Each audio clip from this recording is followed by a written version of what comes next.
Good morning and welcome to another edition of our live program. Thank you for joining us today. I am your host once again, Promise Njoku Adibi, and it is always a pleasure to have you with us. Today promises to be another engaging and informative edition as we bring you the biggest stories making headlines across Nigeria and beyond. We shall begin with a review of today's newspaper headlines, highlighting, of course, the major issues shaping national discourse. After that, we move to our discussion segment where we shall take a closer look at some of the trending and disturbing developments in the country. Among them are the allegation by the chairman of Talata Mafara local government area in Zamfara state that the Minister of State for Defense, Bello Matawale, has abandoned residents to the mercy of bandits amid worsening insecurity. Also, we shall look at the news about the federal government's decision to extend the NYC orientation camp from 3 to 6 weeks while scrapping military drills. And of course, the alleged reports that 104 Nigerian army personnel have been declared missing weeks after the deadly Boko Haram attack on a military base in Borno State. Of course, viewers as well as other important issues making the rounds.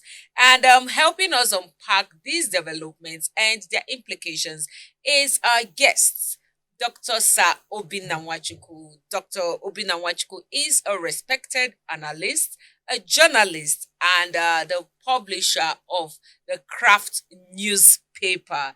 It's good to have you come talk to us, Dr. Obina. How are you doing this morning? Thank you, Promise. It's been a long time I came here. I'm happy and I appreciate the pleasure of being here. Mm. Let me just correct this. I'm the publisher editor in chief, Daily Newscraft newspapers. Daily Newscraft. Thank you. So I thank ACNN, and here is a home for me. It's So good to much have you. appreciated. It's good to have you Thanks. always. Well, we are looking forward to a very insightful discussion with you this morning.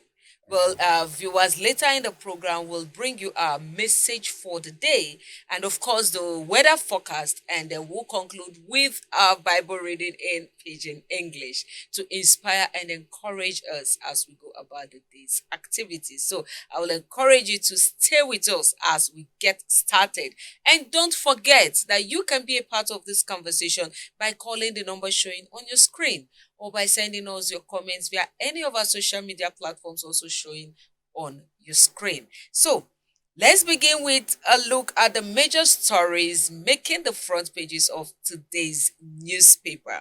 Quickly, I'll look at the Vanguard newspaper. The Vanguard newspaper today has so much in store for us, and above the masthead there, NDIC now covers 98.9% banks deposits. This coming from the MD, and that story is on page 20 of the Vanguard newspaper. And then on page 27, US disclosure on 199 killed jihadists refers to May operation. This is coming from the DHQ. And on page 8, terrorists invade Borno school, kidnap students writing NECO, kill teacher. And then we have, of course, a joyful one, soldiers rescue 10. That's really a good one. Coming from our Nigerian soldiers, we appreciate you. And of course, the picture story there, you see the rescued students in Borno State. And then beside the picture story there, we see fake reforms NYSC to be headed by civilian. And that story is on page 26 of the Vanguard newspaper. And on page 7, I love it when I see ladies doing exploits. Okundaye 16 becomes youngest chartered accountant in Nigeria. Congratulations to her. And then we have another story there. FG orders marketers to reduce fuel price. Marketers, please just obey this instruction. Don't argue. Reduce fuel price. And you find that story on page 5. And we have some kickers there. Dangote refinery determines price changes. This is coming from marketers. And then another kicker there says NLC blames government for fuel price standoff. The last one there says marketers slow to adjust prices. Marketers, please obey the last order. That's another from the federal government. Obey. Okay. And outside of Nigeria on xenophobia, over 15,000 Nigerians stranded in South Africa as federal government evacuates 271 today. And that story is on page 8. But then, underneath it, the federal government has come out to say it's not true. You want to read more on that? Please go to page 8 of the Vanguard newspaper and read more on that story. And we'll look at the Guardian newspaper next. The Guardian newspaper, still from above the masthead on page 3. 2 die in Borno forest, saving 10 abducted NECO candidates. May their souls rest in perfect peace, and we applaud their gallant nature. And I'm still on page 3. FG warns petrol marketers against profiteering, seeks reduction of prices. And on page 2, FEC overhauls NYC after 53 years, agency to be civilian led. And the big story there is on page 6 on post primaries. Role in APC as Atiku, obedience alleged sabotage of opposition. Of course, we have the pictures of the big wigs in the country. And beside the picture story there, NAFDAC seizes 42 million naira expired baby wipes illegally revalidated.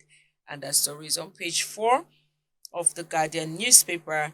And page 5, poor compliance, corruption fueling building collapse, experts warn. Well, I don't know why the body responsible for this can't be firm. We'll talk more on that. And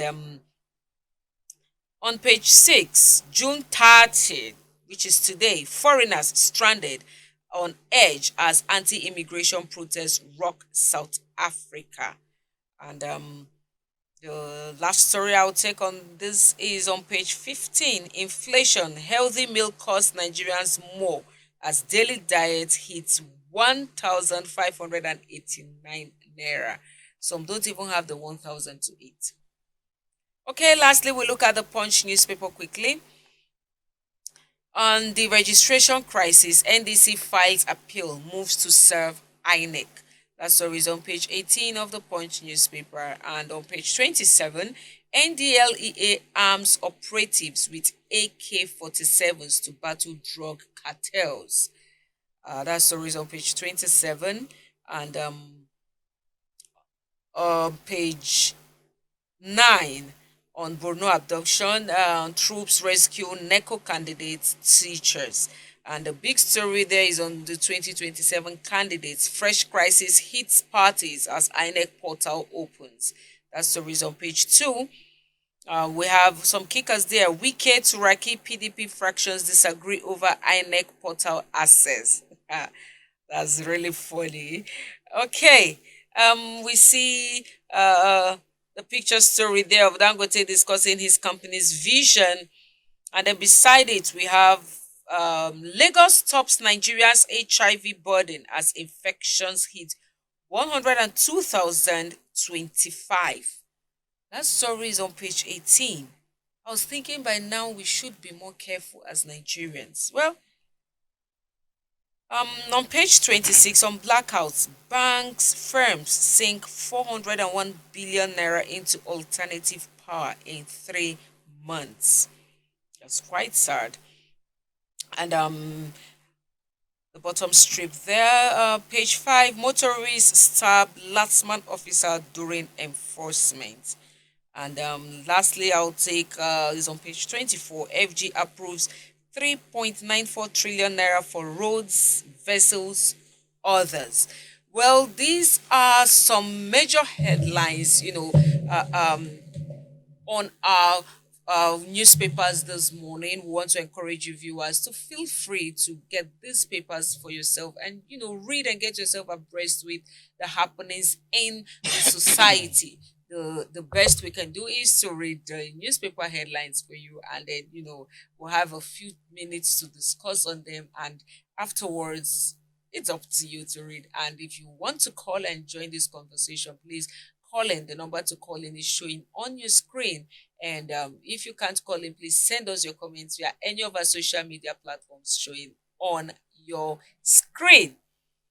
Now let me come to you, doctor. We've seen the headlines, of these newspapers. I want us to look at this uh, INEC portal opening that is, causing crisis in some parties. Why do we always have to have issues during elections in Nigeria? What do you see happening? Because we've seen article the obedience alleging sabotage, of oppositions. What do you see happening with regards to our democracy as a people?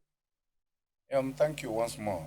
Um, what is happening in Nigeria today? What is happening in Nigeria today is not new. It happens every election cycle. And in Nigeria, the election cycle is every 4 years. We know that election is next year, but the campaign starts in few months from today. It's expected that all the players, both the umpire, the Independent National Electoral Commission, and the political parties will be able to come to terms to realize that it is Nigeria that matters. Mm. It's not their individual or idiosyncratic ambition. Unfortunately, in Nigeria, all the political parties, I can say, have no ideology. Because outside, yes, it may be in paper, but it's not been implemented. Because if they have, the reason people move from one political party to the other outside this country is based on ideology. Maybe you want a welfarist system, or you want another type of system, and then you look for a political party that holds that for you. And you start asking yourself, US, UK, and many other countries today have operated two-party system. In Nigeria, there was a time we had about 89 political parties. Today, we have about 20 political parties with almost 170 something that applied and couldn't get registered. That's not good for the economy. Just like one party state is also not good. But I thought the more the merrier. Well, the more the merrier. But you see, due to the heterogeneous nature of the country, everybody now wants to have a political party, maybe with the interest of his own, do I say tribe or even village in mind. Tell me, for example, why would I leave party A to party B today? In the next 3 months, I leave that party B to D. Then when D did not do anything well, I come back. Some years ago, I wrote a book. I still have that book, Internal Party Democracy in Nigeria. And the summary of that book is that there is no internal party democracy. If there is internal party democracy, for example, the leadership of the party, they own the party. They are the leaders. But today, once somebody moves from maybe APC to SDP as a governor, automatically they start calling him the leader of the party. And he now dictates what happens. The chairman of that party and those who have suffered for that party all this while are now relegated to the background. It shouldn't be. Again, the recruitment process. How do we recruit these people? Today, in one of the papers, we were told that APC has secretly submitted names of candidates to INEC and uploaded it in INEC portal. Why will it be done secretly? Because they know that there were some questionable actions that were taken during the primaries, and people were expecting those things to have been resolved. Because if it is transparent, if it is open, you don't need to do it secretly. Yeah. And as you're doing it secretly, you are causing disaffection within the party. Some people may stay, some will leave. Now, they are not leaving because of ideology. They are leaving because there is no internal party democracy. Internal party democracy means everything is transparently done, everybody sees it, believes in it, and there's no need for disagreement. But it's not being done. If I may ask you now, what's the difference between ADC and MPC and NDC? What is the difference between SDP and ADA or AA. There's no big difference. The difference, you may realize that some people in APC today, a few years ago, were in PDP. Yes, yes. Those in PDP today, a few years ago, were in SDP. Somebody will contest governor in this party today. Some people contesting for governorship positions or other parties today under APC. 4 years ago, were in PDP or other parties. Sometimes they contest, when they win, they decamp. You will believe we will sleep with somebody, eat with him this night. Tomorrow morning, he's in another political party. So there are problems, not just in INEC. Even the parties themselves are not getting it right. And I think INEC is feasting on those wranglings. And then when you also, like I mentioned, so the recruitment process, how do we recruit the INEC chairman? A situation where the president appoints who he likes, and then the Robert Stamp National Assembly endorses it. I'm sure if I want to make you, give you a position as maybe chairman of my club, I must have had a private audience with you, and I told you I want to come back. Oh, I hope you do A, B, C, D. You will agree. We may even take oath. We may even have some agreements. Then I'll come out to Puli and say, oh, Promise is now the chairman of our AZ club. And then I've also briefed other members that when I submit this name, endorse it. And it's giving what they call the National Assembly accelerated hearing, like what they did in the state police. Oh, yeah. You know, there was a time we pursued, I used to be a consultant in the National Assembly. There was a particular time when we were trying to get certain laws passed, including the Nigerian Stock Exchange demutualization. I know how many years it took. But this one, you see a bill submitted, it is given first reading, second reading, third reading, and passed that same day. A bill that has to involve and affect Nigerians. A bill that has to do with alteration of the constitution. A bill that has to, one way or the other, have effect on the operations of the country is passed within 2-3 hours. And nobody says anything. So a lot of things are going on in Nigeria. That's the issue. So, and all this has to do with politics. Everybody wants to, they say politics is winner, in Nigeria now is winner takes all. So it's because of the political system, everybody wants to strategize himself or herself to win next year's election. So I'm not surprised about what is going on, but it is not good for our democracy. And I don't think our forefathers, if they are alive today, I'm sure they will be weeping in their grave about what is going on. Because you ask, is it actually the Nigeria they fought for? Yes, of course. It's not. Nigeria they shed their blood for. And when you check, most of the aspirants or candidates to the what manifesto do they have? Like I said, they have almost the same manifesto.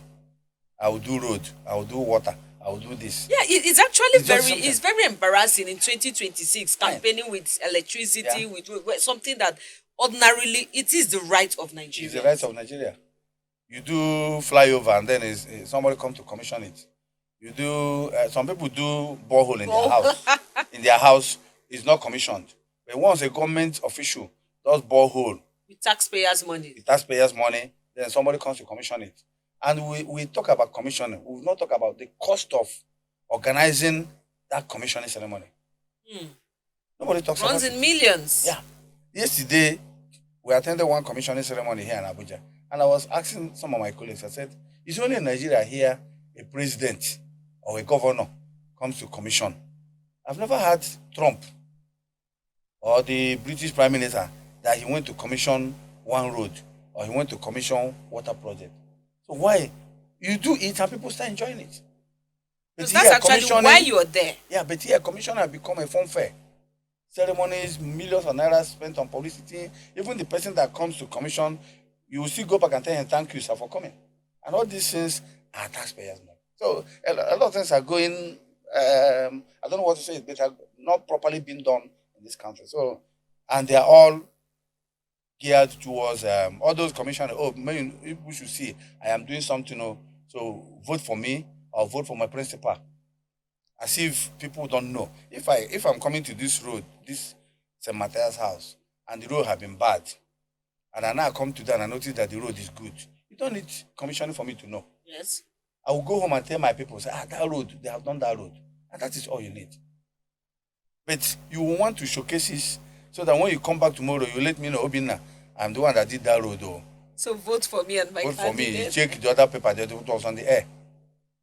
So it's an unfortunate situation. Well, that's the hypocrisy governing government today. Well, viewers, feel free to call in and join this conversation. Make your contributions. The number to call in is showing on your screen. And if you can't call, please send us your comments via any of our social media platforms, also showing on your screen. Well, those are the headlines making the rounds this morning. We shall, go to our discussion segment much later, where we examine the issues behind the headlines and what they mean for Nigerians. Please stay with us. We'll be back after this short break.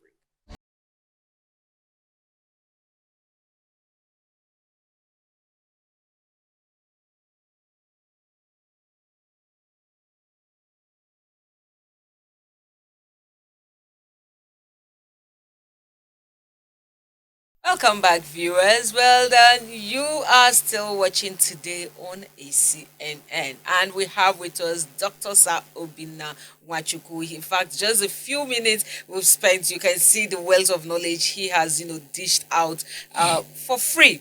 Well, viewers, we were looking at, I'm sure, where are the young ones? This concerns you. I'm sure you should have one or two things to say with regards to this. Federal government approves NYC reform agency to be civilian-led, skill-oriented. Before we talk about that, let's take a look at this video. When we come back, we'll talk.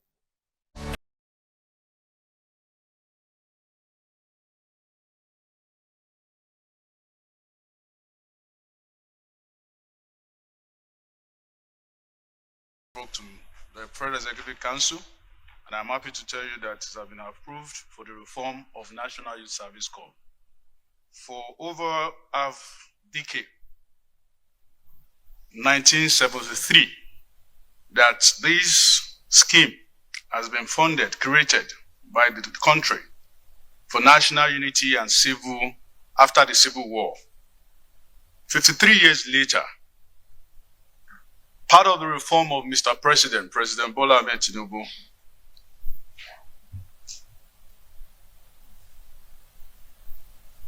the reforms have led to a lot of ways which have incorporated the Ministry of Youth and even the youth itself to put together an half of a century review of the challenges the NYCs are facing.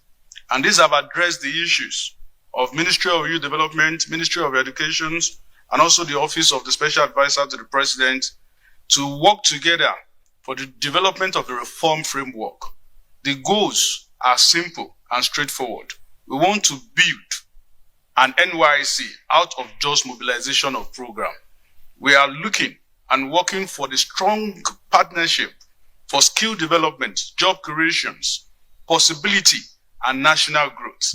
The key reforms are stated clearly to put a call of data in digital way and a self-development core members for security and also attentions in special issues. These are prepared to even the structures of the reform of NYSC. This memo continues by putting up and also preparing a better state of camps in all states of the Federation, making the state government, the subnational, a clear standard orientation camp for all young people. And also the passing out parade should be redesigned from just a parade to a ceremony, a graduation ceremony properly. And also it's been approved that professionalism of each core member's identity of a scheme to be introduced. And we have also worked in line to reform the act that strongs the NYSC in collaboration with these three ministries and all MDAs. We're happy to inform you that finally NYSC reform has come to stand. Thank you. As the Honourable Minister of Youth had said, this is a reform that is far-reaching to the extent that it covers the totality of the scope and structure of the Nigerian Youth Service Corps. one of the important things that we saw, on which basis we decided to embark on this reform process, is that there's a need for us to intervene to build the present ambition of a $1 trillion economy by repositioning NYSC as a civilian-led, skill-oriented, productivity-driven, and youth-empowering national institution.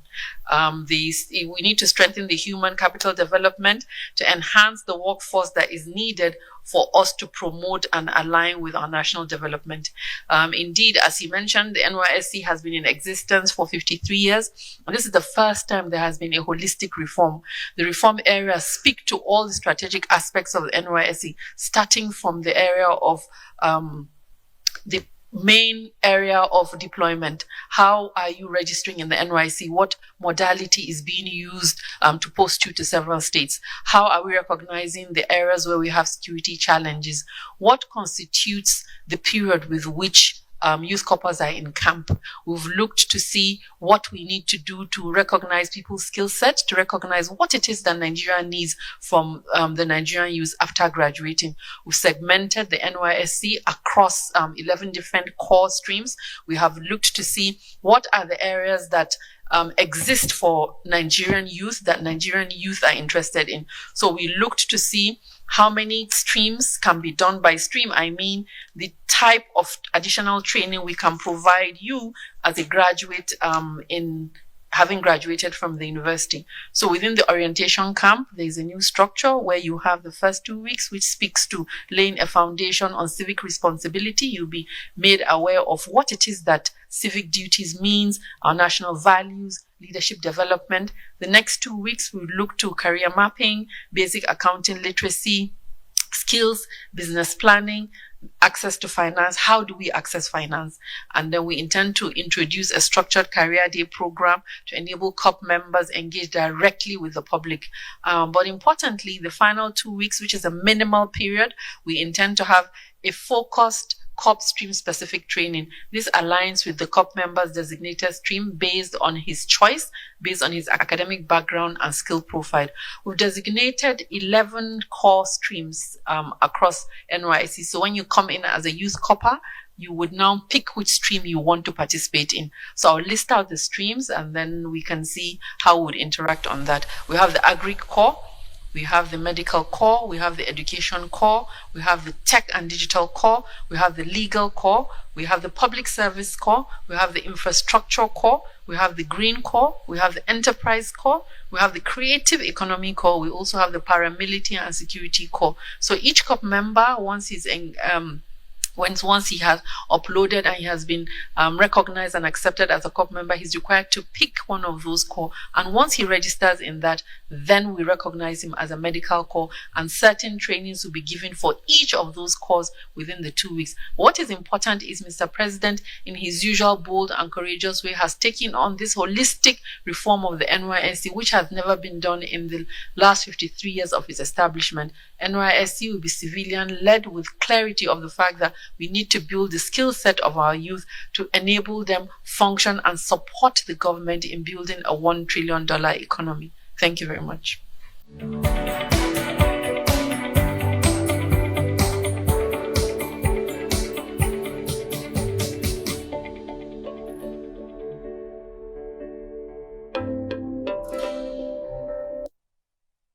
Well, I watching all of that, I was smiling all through. A lot of things were coming, are passing through my mind. But let me come to you, Dr. Obina. You watched that video with me. I want to ask, do you think this is actually addressing the real challenges facing the NYC scheme? All of this overhauling after 53 years, do you think it's actually addressing the challenges? Thank you very much. Like rightly said, the NYC scheme was introduced by former military ruler Yakubu Gowon in 1973. And if we remember, that was a few years after the end of the Civil War. And one of the resolutions or the peace building efforts of that war was rehabilitation, reconciliation, and all that. So the NYC scheme was born out of the need to reintegrate Nigeria after years of the Civil War, because the Civil War disintegrated, disoriented, and dissipated people, human beings, energy, and all that. So the idea was, how do we come back as one Nigeria? And we remember even the national anthem in those days, we were talking about one Nigeria, one united, cohesive, and a peace-loving country. So the idea was, as a graduate, you'll be posted outside your comfort zone, outside your tribe and locality, to go and learn the culture, tradition, and lifestyle of other parts of Nigeria, with the aim that you will not see others as yourself, then love what they love, appreciate what they do, then deepen the unity and oneness of the country. And that's why people are posted from one part of the country to the other. That has been the case until recently, when insurgency, terrorism, banditry, whatever you call it, came in, and youth corps members became targets of those ferocious human beings, those blood-sucking mammons. I think that has led to rethinking on the part of government on how do we solve this situation. I remember when some of us served in those days, once you're posted, you're posted. There was no internet, there was no phone, there was no issue of maybe saying, I don't want to go here, apply for change. In those days, except maybe the case where a woman was married and maybe pregnant. In fact, if the woman was even pregnant, she would not be mobilized and all that. But today, people now determine where they want to go. Even after orientation, you see a lot of people leaving. And then the result is that a lot of corps members hardly get a place of primary assignment. I know some cases that some people that serve in their parents' shop or stay at home and just have one company that will be giving you clearance every month to collect your stipend. So I think, in view of the current situation, the federal government came up with this policy. Looking at it, I think the policy is good if they will walk the talk. Because they say talk is cheap. It's not issue of watching television, the young youthful minister, and then Hadiza Bala Usman, the SA on policy, telling us what they will do. We have had such promises in the past in several other sectors. At the end of the day, nothing came out of them. What they want to, I have listened to her. I also read it in the papers. It's a good policy, but I'm not so comfortable with it. One, I don't subscribe to the idea of having a civilian to head that NYC. Anybody that has passed through the NYC will know that it's better with the military. And with the civilian, and then I also heard that they say no more parade. Yeah, The it's beauty of NYC is that parade. Exactly. When you come and they say Compassion, Ajowaya, you know all those slangs. That shows you were there. Oh, and the uniform too will be changed. And the uniform, fine. It will be changed. So I don't know what we're going to wear now. Whether we're going to wear vigilante uniform or whether they'll be wearing, I don't know. So that aspect, I don't think is proper. They should restore the military head there. They should restore the parade. But then the government also somehow is indicting itself by saying it's going to be skill-led. The implication of what the federal government is telling us is that the university system in Nigeria, the tertiary education system in Nigeria, if I may say it, is useless. Because what is the idea of, for example, Polytechnic? Polytechnic is supposed to be where you are to be trained and you come out, in those days, where they call technical skills. And that's why somebody will say, I want to go to a technical college or I want to go to a polytechnic. When you come out, the idea is that you're going to be self-reliant. That's why when you go there, people learn carpentry, block making, and a lot of other things. But today, a lot of people that went to that polytechnics, I'm sorry to say it, cannot even do anything. The same thing with our universities. You see a situation where somebody, for example, learn mechanical engineering, graduated, some with first class, some with second class upper. But then, when your car has a problem, you take it to a roadside mechanic. And you'll be asking the mechanic to diagnose and tell you what is wrong with your vehicle. So a graduate of mechanical engineering and a roadside mechanic who should, under normal circumstances, educate each other. Because our education system has gone down to zero. People today, what now arrests is paper. People have papers, but you cannot defend the paper. There are many of them. So the government itself, I feel that what the government should have done is to reform the education system in Nigeria. Agreed. Many of the so-called universities today are glorified primary schools. They are glorified primary schools. Take a visit to some of them. For example, I rather you don't call names. I'm not calling names. Okay. But what I'm saying is that you go to a school, a tertiary institution, maybe computer department, maybe see 200 people or 300 people, and then maybe they have 15 or 20 systems. How do they use it? Is it not funny that somebody may read computer science and come out and cannot be able to operate the system? We are doing UTME. A lot of students in many of the secondary schools in this country have never in their life seen a computer system.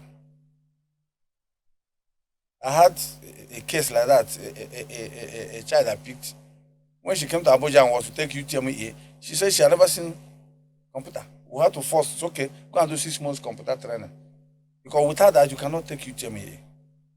A situation where people are studying under trees, people are studying under falling roofs, people are writing with their papers on their laps. So how do you talk about UTME? You start from there to the university system. Then you come to the issue of sorting. Some don't even enter school, but they get good grades. Oh, yes.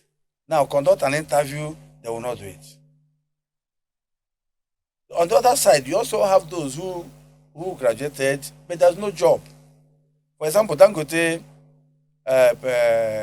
Petroleum, I think last year they're about advertised for drivers.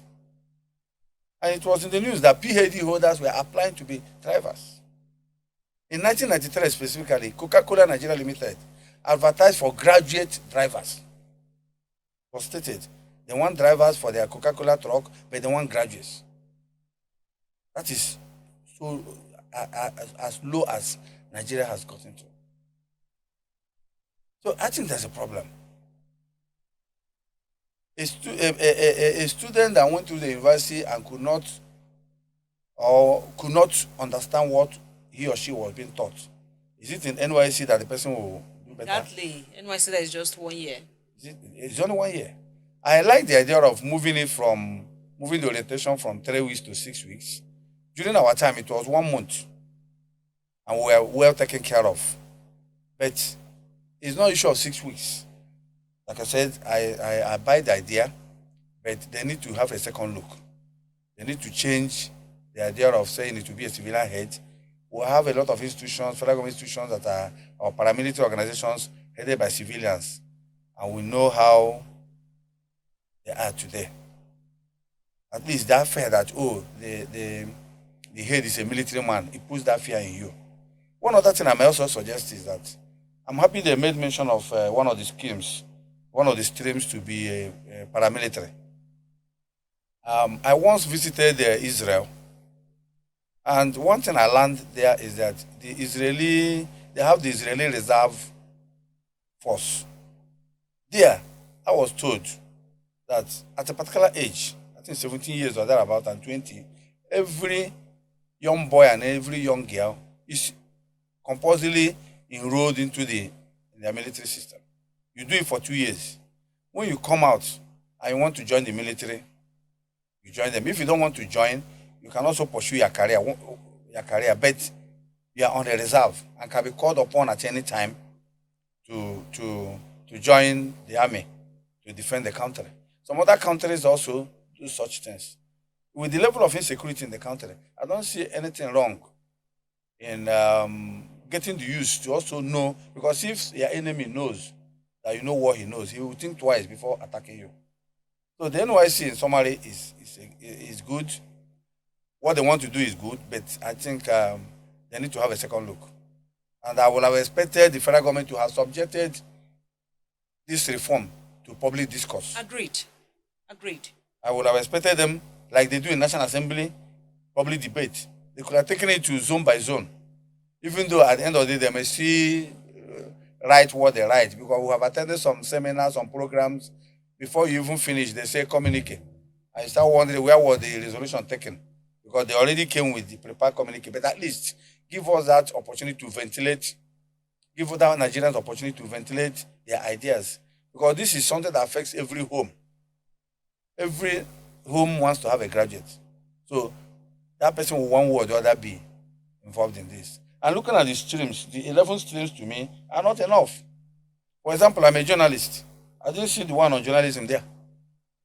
So if I read mass comm, the university, or I read journalism, some universities are teaching journalism now, and then I come out where I don't know where to fit in here, because they say agric, medicine, education, tech, legal, infrastructure, and all that. I didn't see journalism. So if they want to do it, then they should list all the professions in this world, and which means it will not be easy. So there are certain people you cannot pigeonhole into certain career. That's the okay. You put medicine. Somebody that did medical lab, where will that person go? Somebody that did maybe carpentry in the university, where will the person enter? It's infrastructure. So you don't start something you cannot finish. They should subject it to public discourse. I see this as FEC has approved it. It's not yet a law.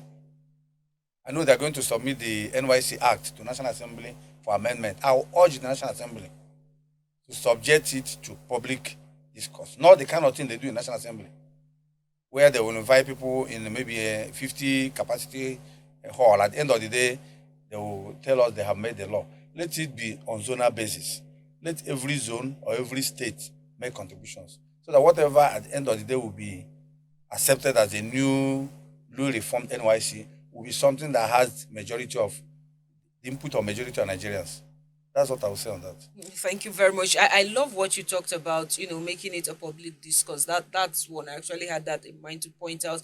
And then secondly, you said it's a good thing, extending from 3 to 6 weeks. Yeah. But where I have a challenge is that 3 weeks, we've seen coppers come out to complain about poor welfare, insecurity, and all of that. Extending it to 6 weeks, do you see the federal government, being ready to protect and provide for these core members? Do you see that happening? If they can't do that in 3 weeks in some areas, what do you think will happen in 6 weeks? That's where I have a problem with. And Right. the insecurity in the country, some have actually, there was a time we had that conversation here, some actually called out that NYC should be scrapped, because most times, like you pointed out, some people don't go to serve. They are some of the so-called big men's children. They just drive in, do whatever they do, and they move out. Of course, they have where to get their clearance from, and all of that. So it's not like they're serving their fatherland. Now, for those who do not have, godfathers, they end up after serving, come out. There's no job, like you rightly pointed out. So, do you really think NYSC is even fulfilling its purpose, or should it even be scrapped? And they're looking at insecurity, keeping how many 1,000 people, or even more than 10,000 in a place, in a camp. I think without proper security, is that not a green light for these bandits to come in, these kidnappers to come in and cause mayhem? Well, it's a good observation, but I don't think there's any camp that inhabits up to 10,000 corps members. I don't think so. And I hope And, you know that we have a whole lot of graduates who are yet to serve. Fine. The graduates who are yet to serve is not the fault of the NYC. It's the fault of the university. The same thing is also happening to law. People going for law school. It's the same thing. Every university has what they call carrying capacity.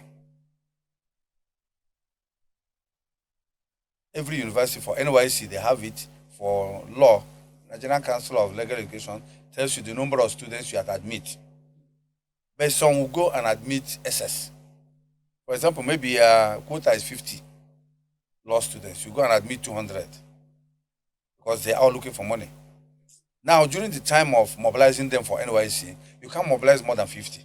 In fact, the law Nigerian universities offering law is even a more pathetic case, because the requirement is that you send the best 50. So if you have 70 people graduating in a particular year, and you start from those that have first class to second class upper to second class lower. So once you get 50, the 20 will wait. Then next year, another set of 70 or 100 will graduate. You also add them together and start taking. So somebody that had maybe third class or second class lower, and there are more people with first class. I know someone that spent 5 years before going to law school, because the law school will only take, if it's, for example, 50. I think most of them are 50, not more than 50. So if you are not among the first 50 this year, and next year a new set is added, and you're also not among them, you will continue waiting. But do you realize that is actually wrong? Because some Wrong on whose part? some students are actually victims of, some lecturers. No, that's a story for another day. I'm trying to point that out. So you find out that student keeps waiting, like you pointed out, waiting, and then 4 or 5 years, that students have not moved on, except for the wiser ones who just go and start up a business and all of that. But then I'm actually looking at the fact that we can overhaul our education system if they don't want the NYC to stand. Because this idea of, like you pointed out, you see that passing out parade, there's a kind of pride. As I'm talking to you, I remembered when I passed out. It's called graduation. It's called graduation. What are they graduating from? What happens to the graduation in the university? What graduation is all about? It doesn't make sense, because I remember 2012, I was the only female bass drummer. I was carrying my bass drum, and with every pride, playing, and then you want to reduce it to graduation.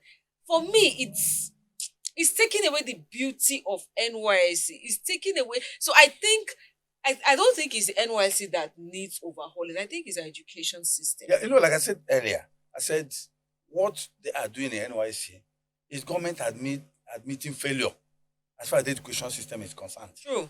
Because there's one thing that's compulsory. I'm a lecturer. And in our business administration department and in most universities, entrepreneurship is compulsory. Entrepreneurship is compulsory. Yeah.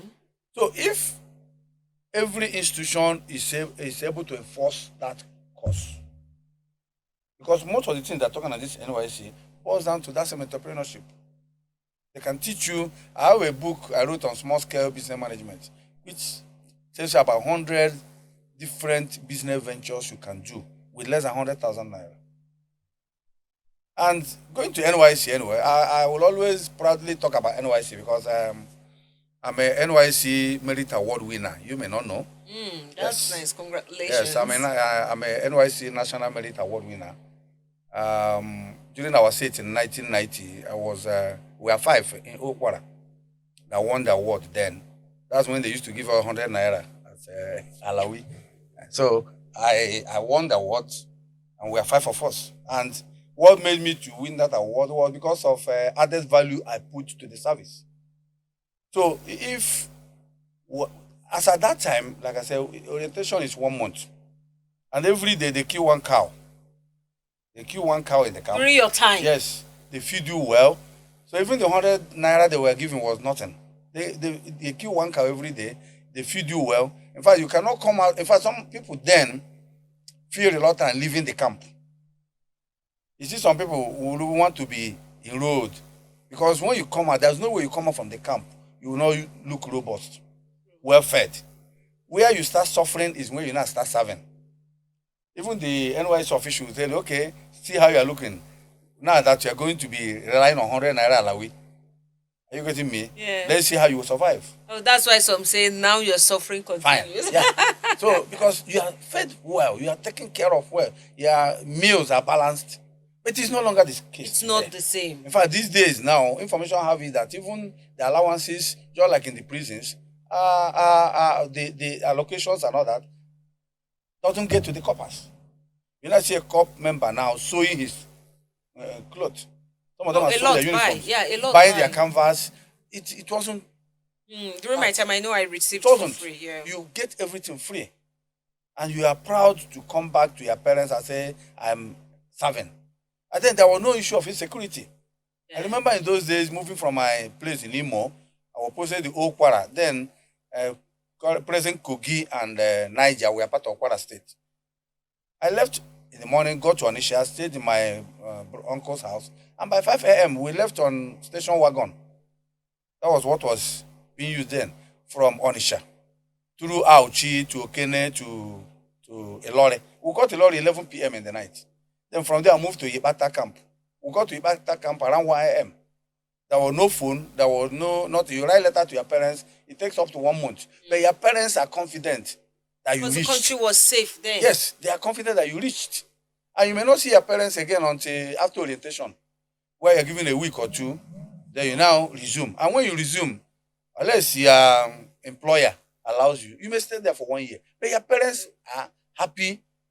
They are assured of your safety. But it's not the case now. Yeah, A lot of things have changed. the insecurity in the country is quite A lot alarming. of things have changed. You know, there's So this, that's the there's this, problem. there's this pride that goes with, going for NYSC, Yeah. wearing that uniform, Yes. when you wear your crested vest, and Even all your of parents that. will They will be so gladly tell people that proud. my son, my daughter is going for your service. They'll be so proud. You It's see no longer parents it now. enlarging pictures of their Yeah. children, putting it there.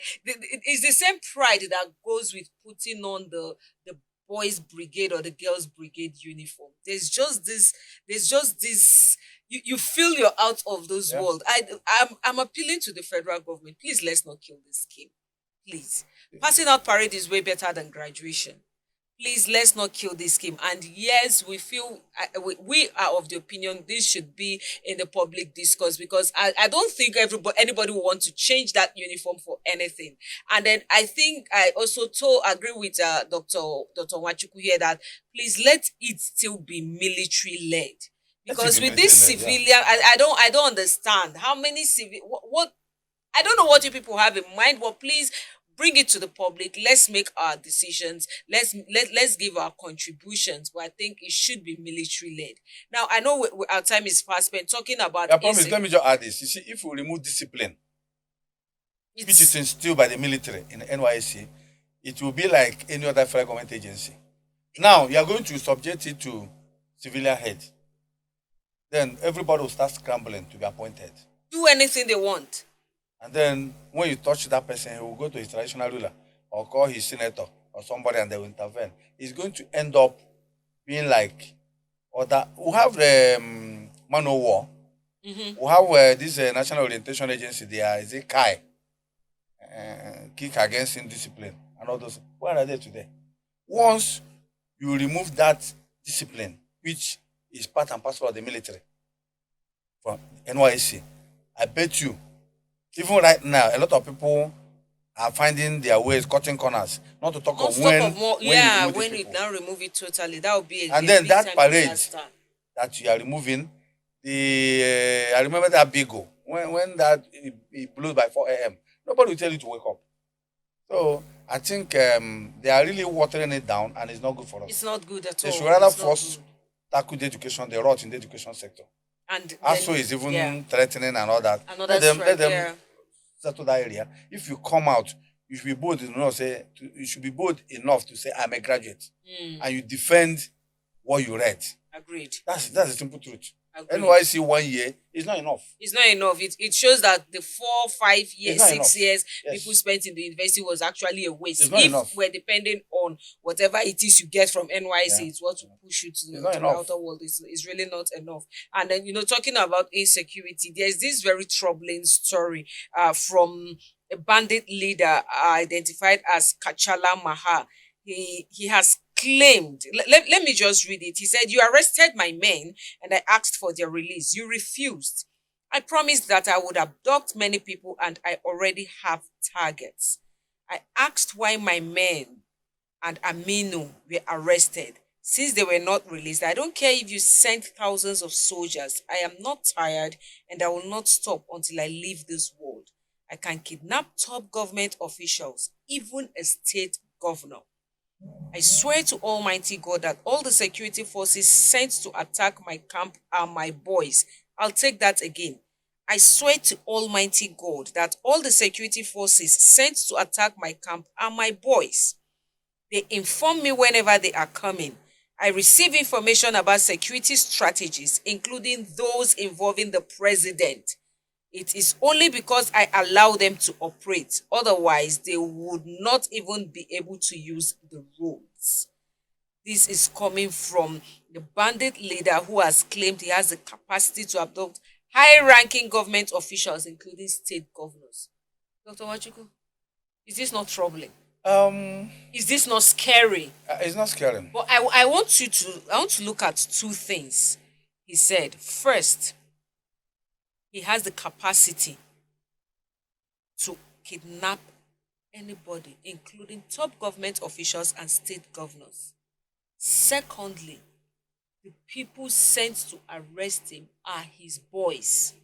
Thirdly, he gets information about strategies, including that of the president. These are very heavy words to say. Do you think Nigerians should take this man serious? Promise, thank you. I think that except the first one he said that he has the capacity to kidnap a governor or a president. I will not challenge him on that because I don't know his capacity. But like I said earlier, talk is cheap. And you know that propaganda is part of warfare. Nigeria, currently, we can say we are in a warfare with the bandits. Everybody is trying to, prove that he's capable of doing this or doing that. And that's why today, maybe if you check the papers, they will say bandits kidnap such a number of people. Then the next day, the military will come out and say, we have arrested such a number of people. And the question people are asking is that these bandits, are they in millions? We also had sometimes government say we have decimated. If you are decimated, why are they still coming out? So I won't challenge him on what he says because You don't know his if capacity. somebody will tell you, look, if you do this, I will kill you. You don't know the kind of killing he's talking about. So I don't know what he has. I'm not privy to it, and I can neither defend him nor support what he's saying. But on the other two, you mentioned the issue of the people that were sent are his boys, and the fact that he has information. They are already in public domain. Even the former president of this country and some government officials have, at one time or the other, alluded to the fact that these bandits are getting information, and that even the military have been infiltrated. It's a clear case. And a lot of people, it's been in the news that the military have been infiltrated. But the issue is that you won't know who is who. And the way Nigeria is going about this terrorism thing leaves more to be admired. Somebody will declare himself a terrorist or bandit or whatever you call it. He will kill people, maim them, destroy properties. At the end of the day, you say the person has repented. I've never had such wars in America, in Iraq, and all that. The person has been repented. Then the next day, you say you have rehabilitated him, and then you have reintegrated him into the society. Some of them are being enrolled into our military. Fine. Some of those ones that have even been rehabilitated Oh my God. are now enrolled into the military, into the police, and all that. There was a video that was trending last week or so. I don't know whether you watch it. Two policemen that came out from their vehicle, and there was this retinue of bandits in motorbikes, numbering over 100. Yeah. And the police were waving at Killing them. them, yes. They were hailing at them. Well, the Nigerian police have come And out then to they say said that they were vigilantes. Yeah. Vigilantes from where? With vigilantes in the daytime? Vigilantes will know. Dressed like bandits? Yes, dressed like bandits, welding AK-47 guns. And we know that vigilantes, we use those days, we used to call them watch night. They operate in the night. But then, the police, why didn't they also make statement about what happened in Casina last year at the wedding ceremony, where these bandits came to the wedding Oh, and yeah. police were there, Fully armed. participated and left. So you see, that's why I said there are much that meets the eye. We know, but I will also be happy, though, on satirical note, if maybe some of these big people will be touched. Because They so might far, take security seriously. yes, I think that's where they may take it serious. You can imagine where they say, "Oh, a governor is kidnapped." Okay, see what happened in Oyo recently. Teachers and school children were kidnapped. Till now. Up to now, they are still there. Till this. But relatives of a former minister of power, were kidnapped. In less than 1 week or so, they were rescued. And people start asking this question: is it rescue or is it escape? Like the one Is that's in ransom the, like paid? the one in the paper today, where military says the NECO, Oh, yeah. students. Somebody posted some this of morning them, yeah. and saying, did they escape or were they rescued? Because there was also the one that happened in Kubwa. One guy came to last week, a family came last week to speak out that they paid such amount of money for their relation that was kidnapped. Now, when they released the guy, they dropped him somewhere. While he was trying to find his way home, police saw him and said, "Okay, enter the vehicle." Instead of taking him home, police took him to the police station and asked him to make entries. And then police now came out and said they rescued him. And the guy has come out. He addressed the media last week and said police did not rescue him, that his family paid. And that in fact the people they borrowed the money for his rescue are calling for their money because it was given as a loan. And for the fact that police said they rescued him, those people are now saying, "Okay, oh, Give so you us our deceived money us. back. Oh, Give us our yeah. money back." The matter is still there. Police has not said anything. Because you see, it baffles me when you say rescue. If you rescue somebody and nobody was harmed, no bandit was killed, I mean, it calls for questioning. But when you say, "Oh, they escaped and we saw them and picked them up," I think that's a more acceptable information. Because all the cases you have been hearing, rescue. If I am holding somebody hostage, for you to rescue that person, two things will happen: either you pay me Or you kill me. or you kill me. Yeah. And we've not seen bodies. We have not seen bodies. Nobody was killed. Even there was one that happened. Was it in KB or somewhere? About 100 and something, Kaduna 100 and something. You see them coming out, and you say you rescued them. And nobody was killed. Nobody was killed. 100 and something rescued. It's, Some of us did English language, and we know the meaning of rescue. it's actually very, very disheartening when we hear our government, hear force personnel talk about all of these. They make us feel like, okay, going to school was a waste. Yeah. Because it looks as if we don't know what like it's just like what you said now. We know what the word rescue means, but then Yeah. they just use it like a punchline, and it's actually not nice. It's not nice. We I think we can do better, because it's just like this thing you pointed out. A terrorist who has killed, who has raped, who has maimed people, it's now declaring himself as being repentant, and then he's being reintegrated. Just in Kaduna, when was that? Was it last week? A repentant bandit killed farmers, abducted some. 6 bodies have been recovered so far. That is someone who said he repented. And he's been reintegrated back into the society where he caused pain. And he has now unleashed a second one. I don't know when our federal government will begin to take the lives of Nigerians seriously. And it's good for us to keep talking about this thing, because the more we keep quiet about it, the more they feel we don't matter. I love what the chairman of Talata Mafawa local government area in Zamfara said. He has accused the Minister of Defense, but then it's not even about the accusation, it's the boldness to come out and talk. Viewers, let's take a look at this video. When we come back, we'll talk more on it.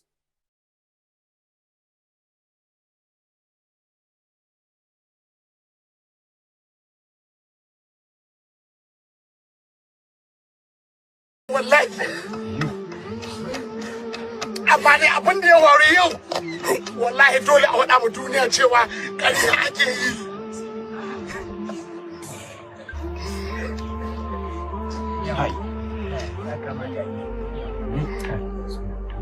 wannan zai fito fili ne in magana ba koyayya ba mai girma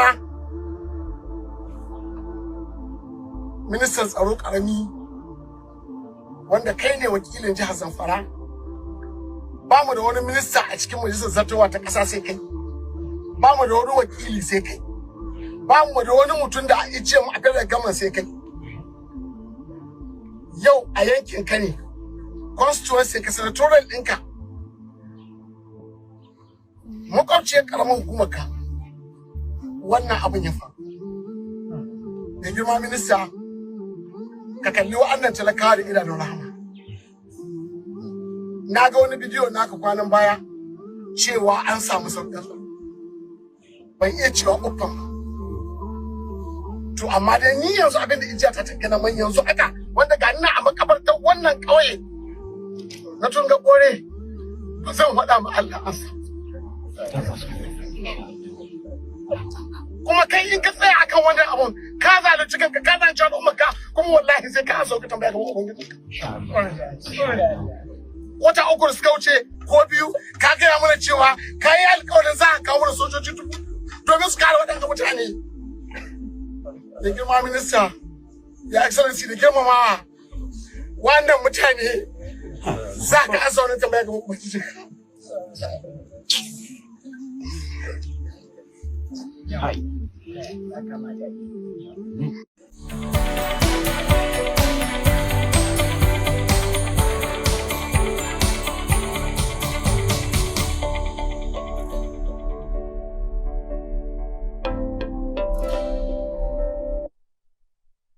Well, that's really not a beautiful sight. That's not a beautiful sight at all.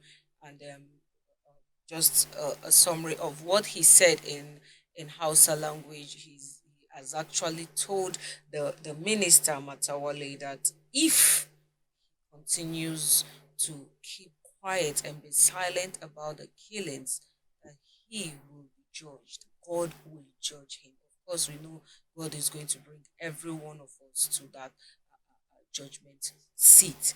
But I don't know, when will the killings stop? These people who take lives, how many have you been able to create? You kill people as if they are not. Oh my goodness, it's heartbreaking. It's heartbreaking. We see men crying. We're told men don't cry, but then we see men crying. Whether he was crying for the media, whether he was truly pained, it doesn't matter. Those are human beings, lifeless. He was actually at the burial ground that they're trying to bury these people. That's why he was making it, and he said he can't keep quiet anymore. The minister had promised to send soldiers to, guide them and all of that, but nothing has been done. He said the minister made that promise about 2 months ago, and nothing has been done till now until these people are killed. They are about to be buried. Dr. Bina, let me get your thought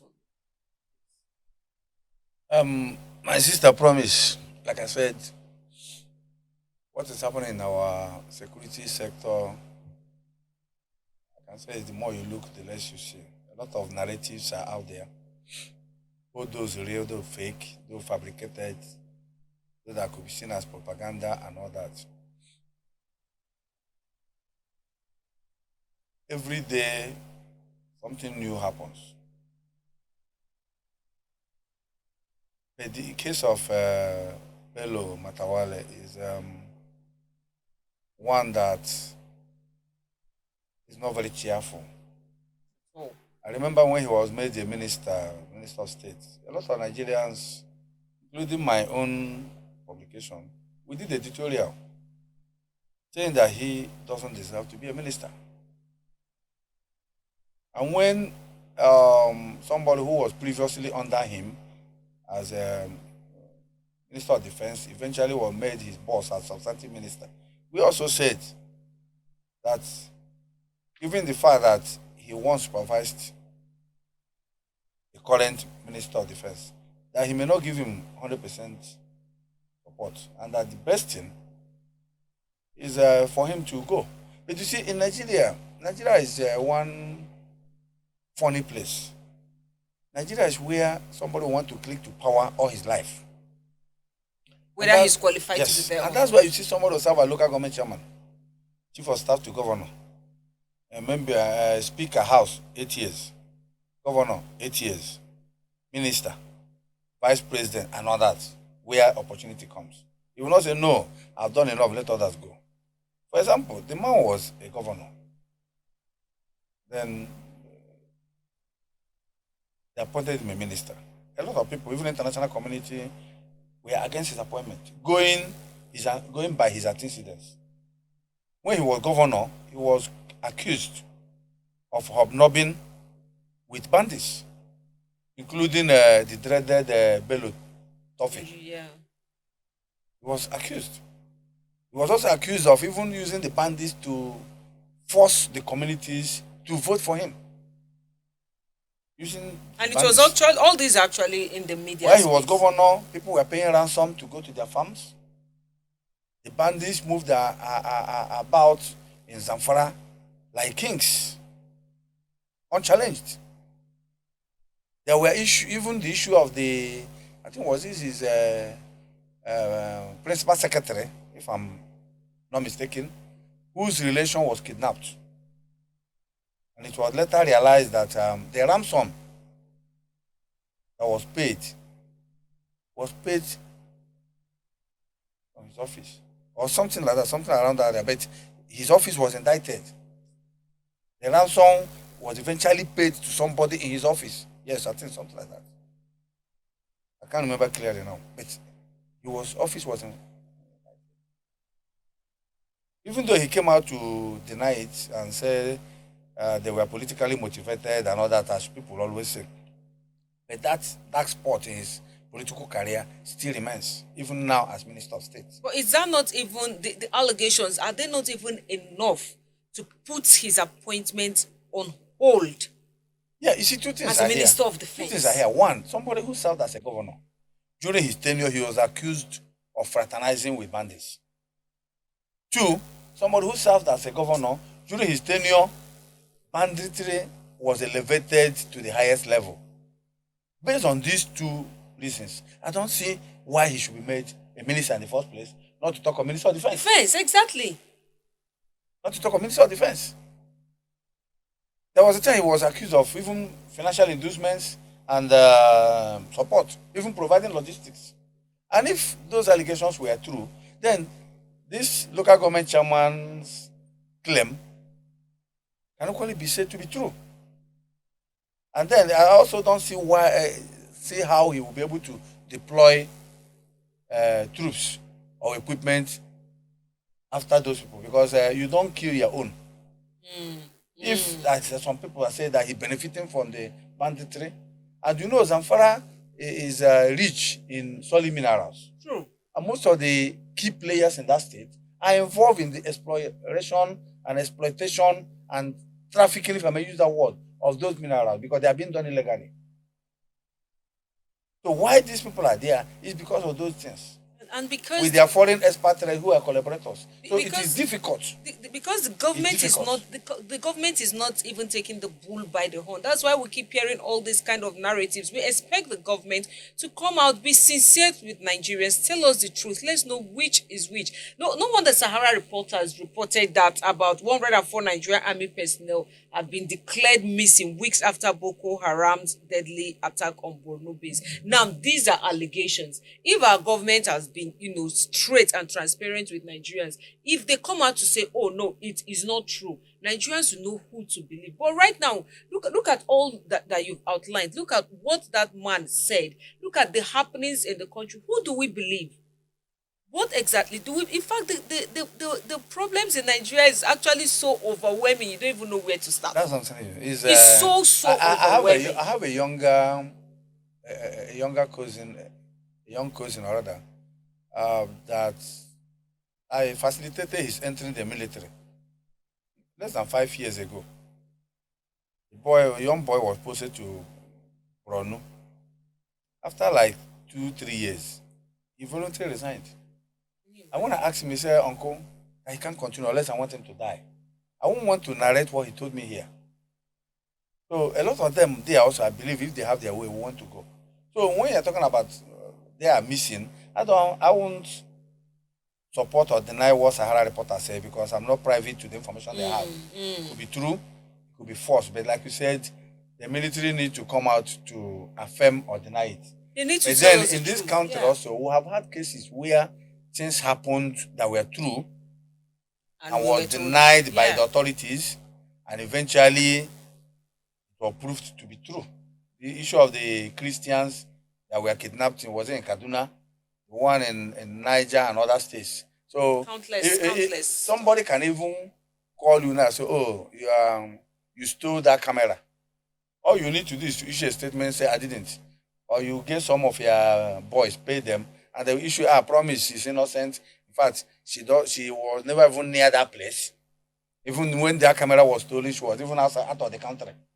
Meanwhile, Promise knew about the disappearance of the camera. So, sad. like I say, there are more than meets the eye. There's actually that we no see. transparency. So, There's no issuing a transparency. statement is not enough. But being truthful about the statement is what matters. There's actually no transparency. Even when the that brigadier was killed in Katsina, you get, there were initially, not even Katsina, even the one in Bronu, the one that was killed in Bronu, the general, there was a denial. Yeah. Before they accepted. The one that was killed in Katsina, we saw what happened. They say he died of diabetes and diabetes high and blood pressure. reptile. Yeah. But the family came out and said no. He didn't have any of those conditions. It's actually not nice. So- Do so- we realize that? so- Do we realize that there's a day of reckoning? So it's not To issue of our telling the military politicians. to deny or issue a statement. The issue of being truthful, being honest. It's it's actually a problem in this country. It's a very big problem. Even somebody who caught red-handed, We deny stealing, and tell you, take him to court. Guilty or not guilty, I'm not guilty. he will tell you what you saw was not it. Well then, I know we have to move on. Sadly, I don't know why I think I need to have a serious talk with my producer and my HOD with regards to this. I don't know why he keeps putting me to talk about sad things. Then we've talked about dead people, and now we're going to talk about floods ravaging some towns in Nigeria. I don't like such sad news. I'm going to really have a serious talk with him. But then, viewers, let's take a look at this video. When we come back, we'll talk more on the floor.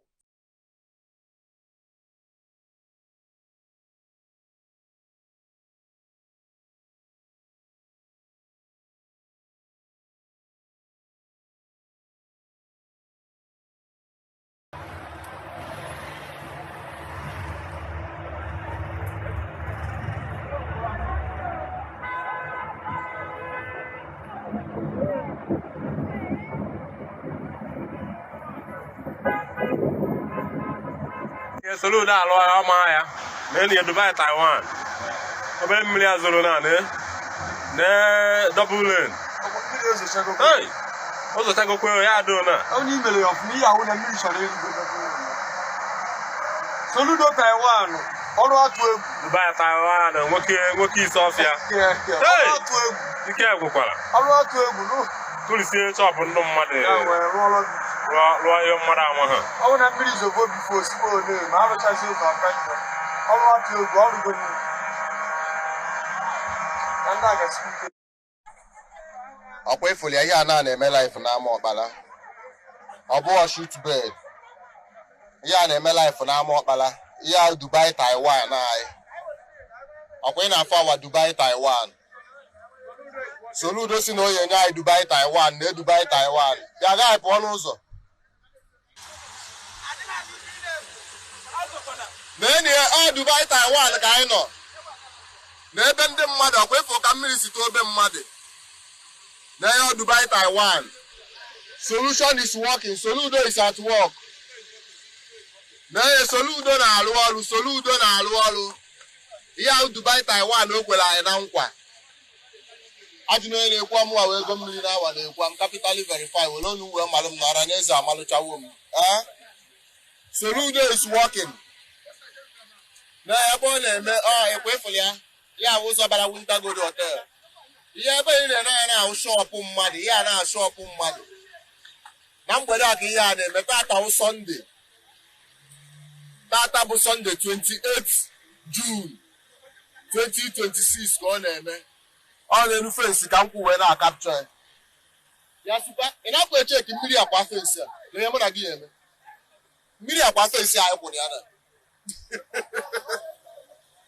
wefere ya Dubai Taiwan na mgbede a ka ihe a na-eme Dubai Taiwan ka anyị nọ na is working. Soludo is working. Solution is here. Solution is here. Solution is here. Yes. This is our Dubai Taiwan.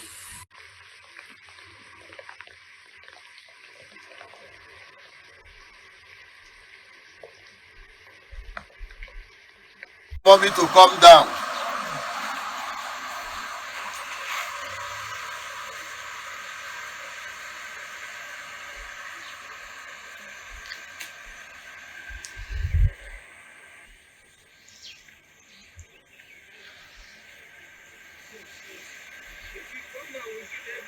They have to come there in case you enter there and you don't fit come out.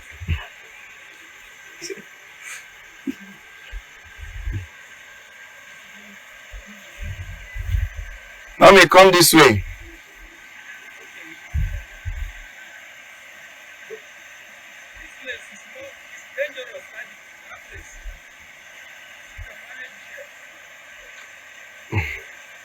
Driver, do your magic.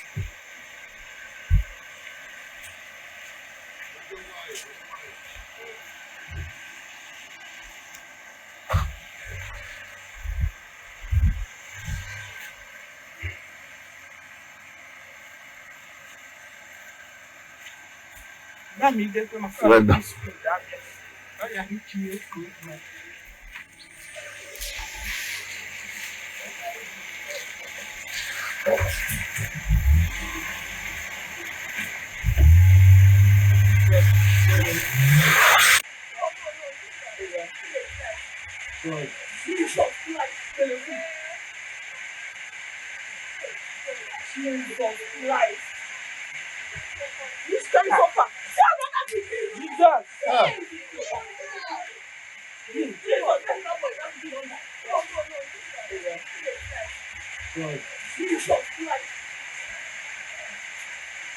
I'm not going to see you there.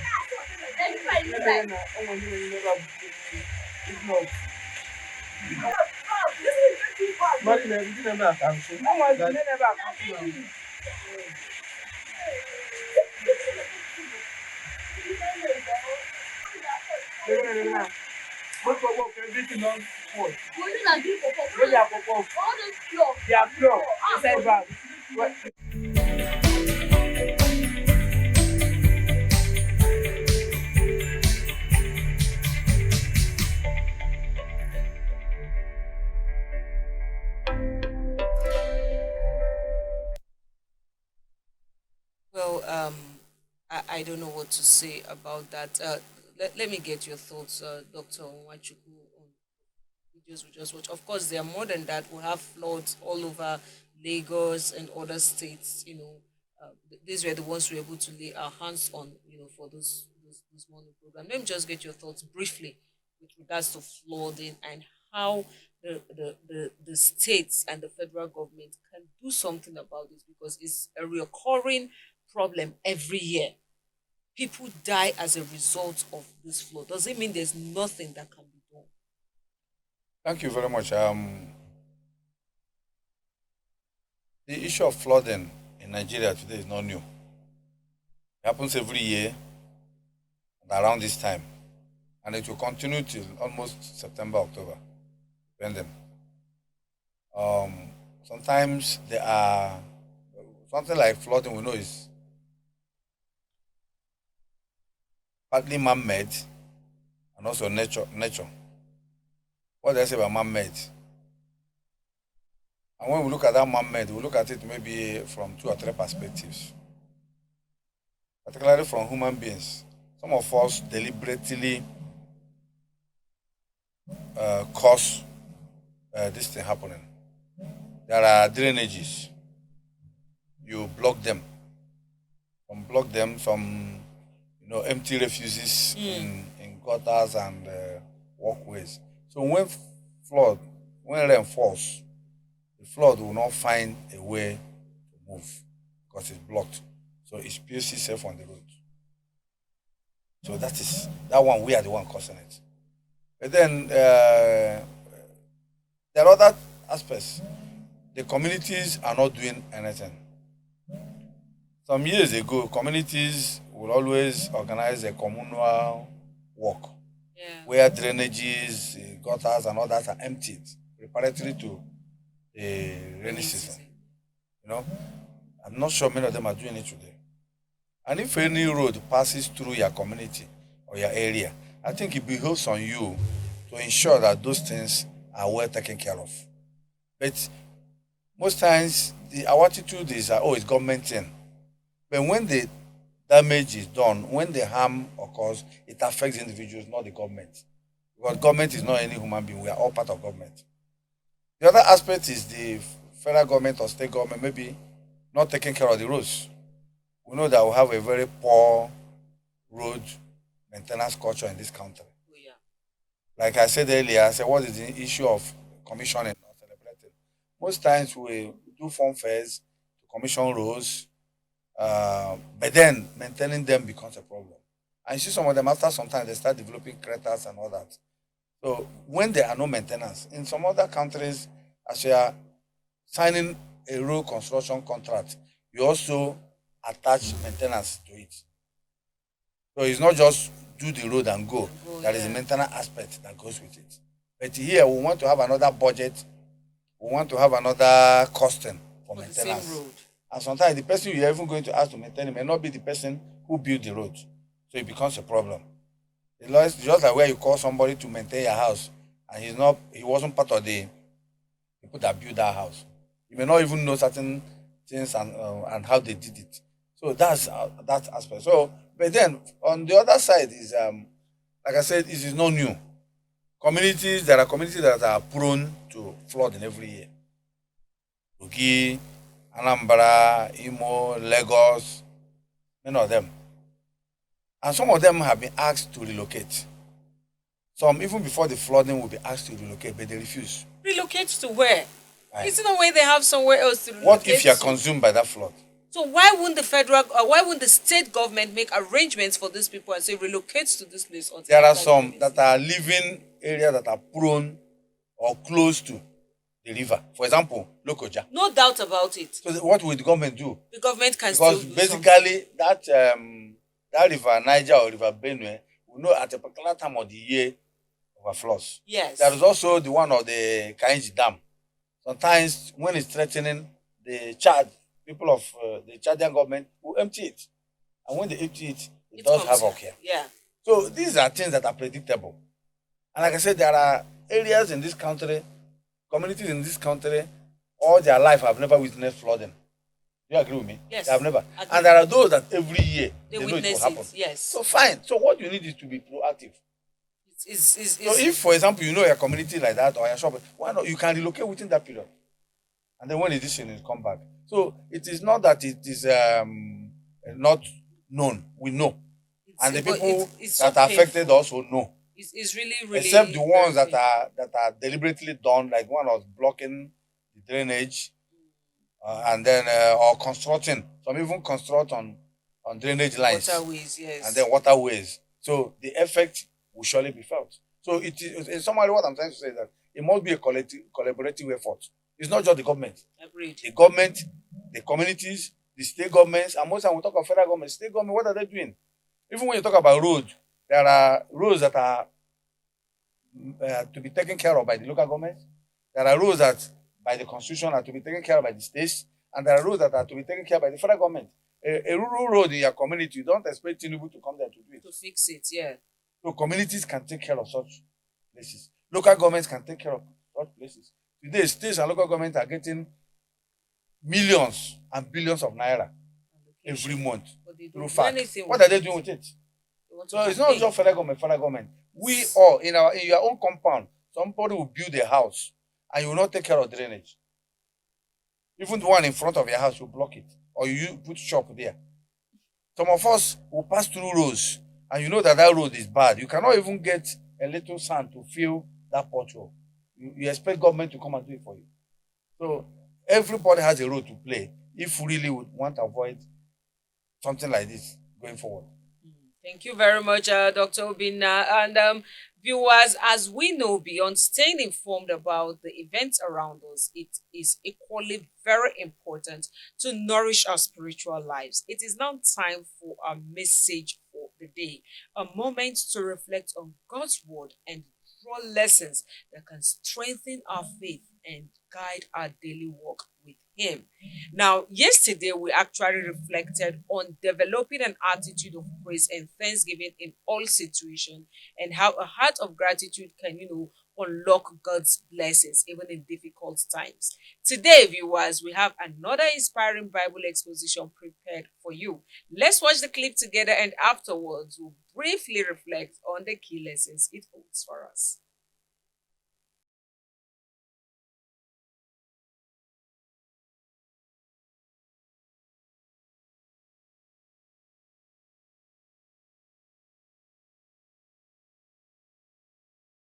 The message of God, situations that the enemy thinks he has sealed over men's life or women's life, he thinks he has sealed them, that there will be no more solution. That is the kind of situation that Amalek kept David and his people in. They were wondering, how can we begin to hunt and search for a people that were taken into the wilderness? And they had traveled for days. But the word of the Lord came and gave direction. It was that counsel that led David. And it was so clear that his experience became strong. His faith was strengthened.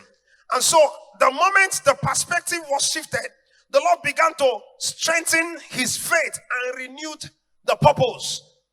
David had failed in the place of leadership by crying and becoming frustrated. God strengthened him. The moment he shifted his perspective and turned back to the Lord, the Lord renewed his position as the leader of the people. Everyone looked upon him.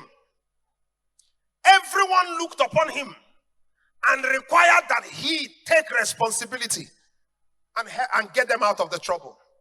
You can imagine that he lost his own 2 wives and his children, and he was crying with the people, but the people took up stones to stone him as if he was not part of the problem. That if many will recover from their losses, it is when you arise and seek God. It is like your discovery of God is what will help them discover their losses. It is of essence. If we go the wrong direction, they will be traveling farther. So David knew that there was no way out. And the only way out was to inquire of the Lord. And I saw that men can be in such situation where you look round and all around you and you can't find any source of solution. Even the very friends or companions that you may look upon as sources of encouragement and help may have come to a point where you can tell clearly that help may not come from them. If you're in such situation, this meeting was actually organized for your sake, because the Lord is still saying, in spite of this predicament, you can still recover all. You believe it? Can you shout aloud? Amen. So the challenge was obvious. The situation was clear. The hope was not looking close. And it was the word of the Lord that came. It was not David's confession. It was not David's confession. It was the Lord who said to him, you will recover all. There is a voice that stills every confusion.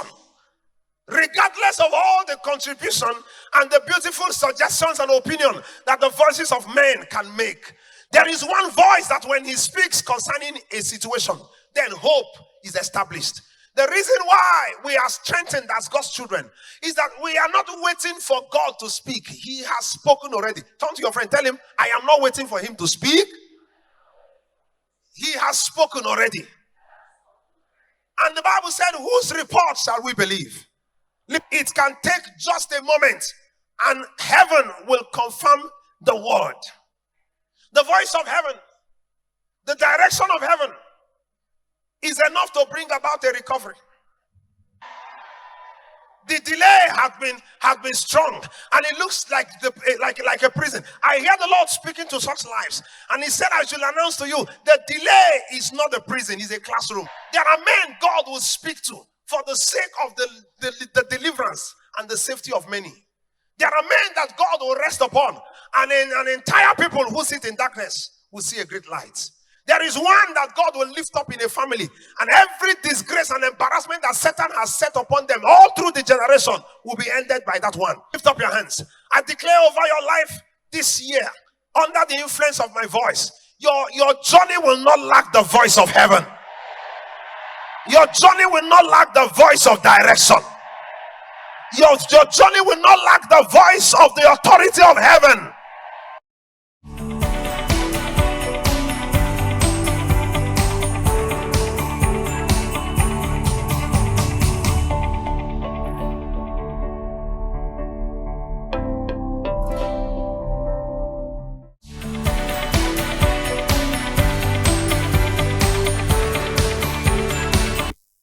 And I say a very big amen. Our journeys will not lack the voice of heaven.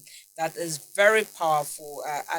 Please make sure you don't miss out on the message for the day, for every time we come on this live program. Dr. Wachko, I don't know, do you have anything to add to our viewers? And if you don't, let's go to our next segment. No. I join you to say amen. Amen. Because whatever we are today is because of God.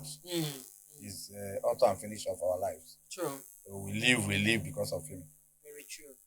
All right, thank you. And now, viewers, let's find out what today's weather has in store for us before we head out, for those who are still at home and for those who are out, so that you know how best to plan the remaining part of your day. Stay with us.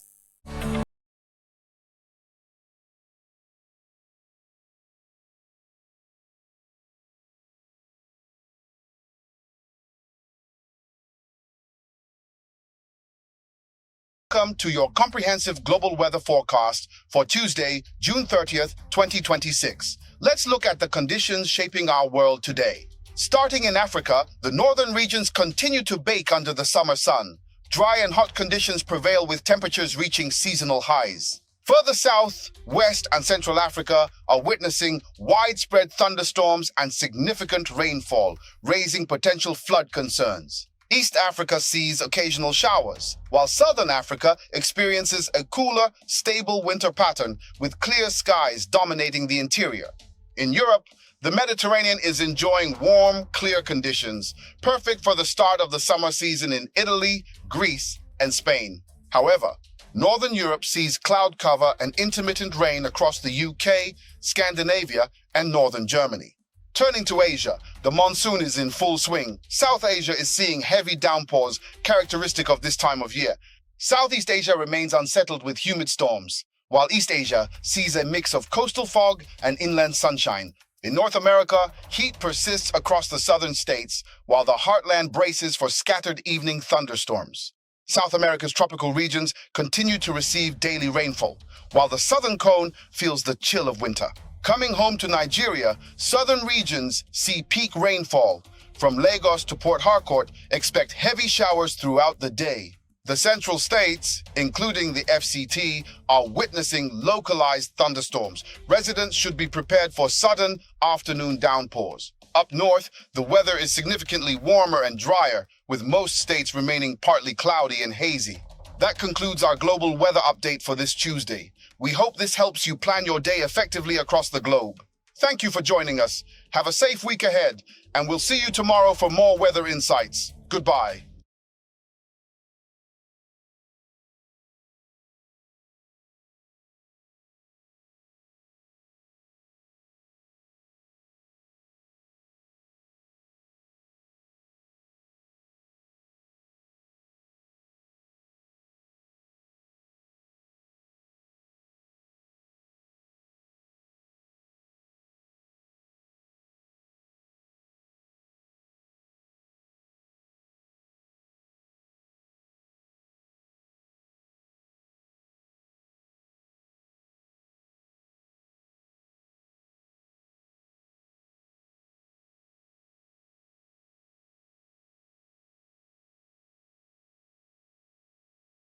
Bible reading for today now from Psalm chapter 10.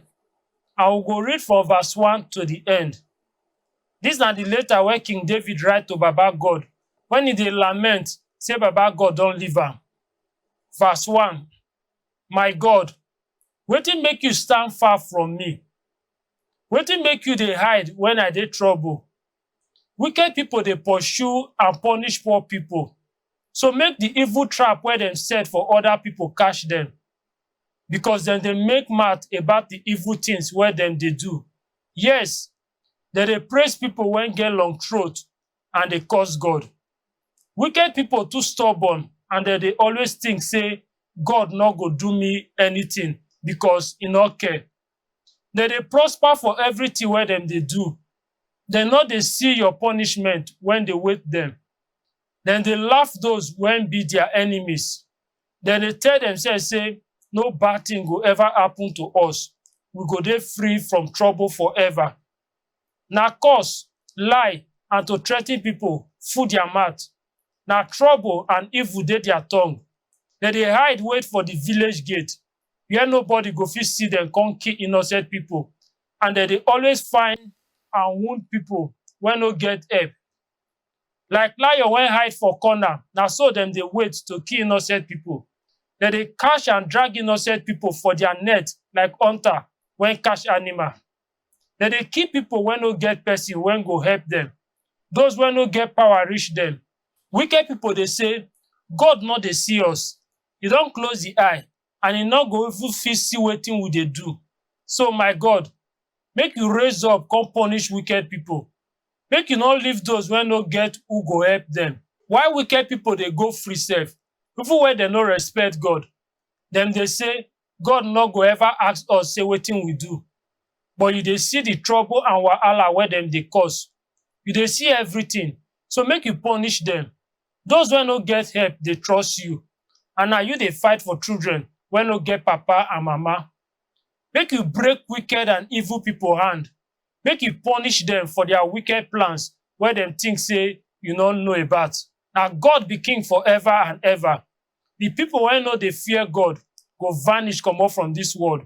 Baba God, na you be the hope wey poor people get. True true, you go hear their cry, come comfort them. You go judge well for children wey no get papa and mama and those wey dem dey oppress, so that wicked people no go ever threa ten them again. These are the letter of lamentation when David write give Baba God.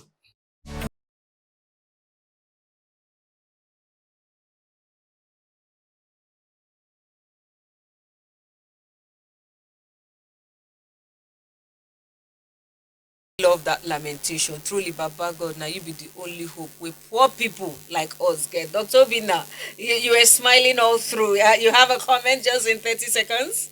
Up to now, we are still lamenting. We're still lamenting. And all the things we'll be discussing here are lamentations. We pray God listens and come to our You are rescue. saved today, don't know where you are next tomorrow. Very So true.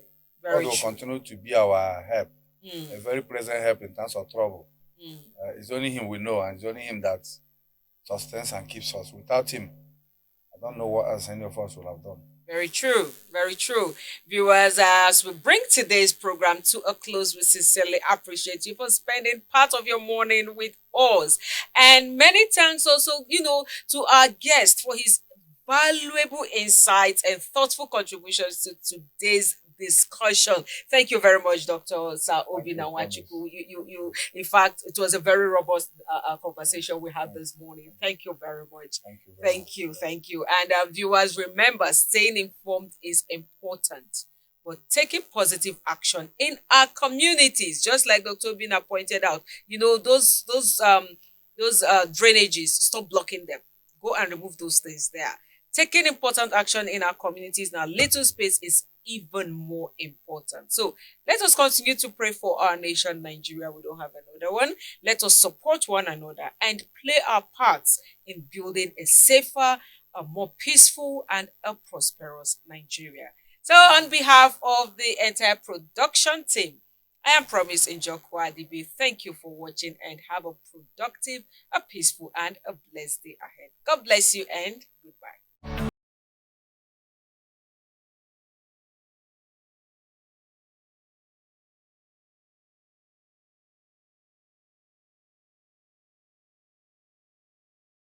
you.